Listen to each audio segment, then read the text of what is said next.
Joined now by Coach Mike Robinson to talk a little football, and let's begin with the Toledo Rockets. You were certainly there this morning, and Logan Woodside, big game, Terry Swanson, big game, but I think the key to that game really was the first half, the defense the Rockets threw at Western Michigan. Oh, the defense is everything for this Rocket football club. I mean, these guys have played awesome all year. I mean, you watch these guys play football, you talk about when they played Miami, and that's weeks and weeks ago. When Miami took that loss, we wish we'd have beat them that week and would have been up there in the top 5. Who knows? But we'll talk about the defense. These guys play aggressive on the line and at the point of attack. Woodley is one of the best linebackers you're going to find, all MAC selection, and you saw what happened in that secondary. Robinson and the rest of the crew, Clark, these guys play so well, and you know what? They are underrated, and they don't get the respect they deserve. You know, Coach Candle kind of downplayed it a little bit. The failures of the past really don't mean a whole lot.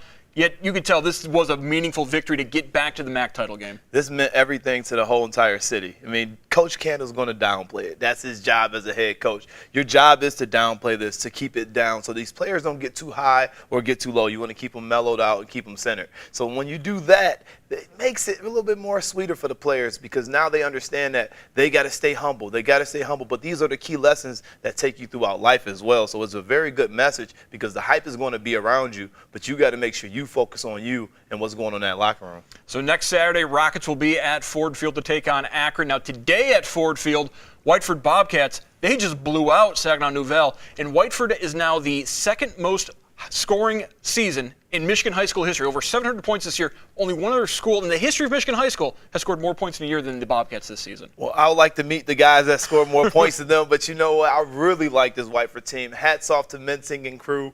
Eitner, Thomas, Murphy, these guys are very, very good. And you know what? And they've embraced themselves into the Northwest Ohio community as much as we embrace them as well. So that state championship definitely belongs to this whole region. And we appreciate the ride they take us on. And for them to bounce back like they did from last year and come back and get the victory, congratulations, fellas. Them rings, wait till you get them rings. It's going to feel good on your finger. I can't wait to see them.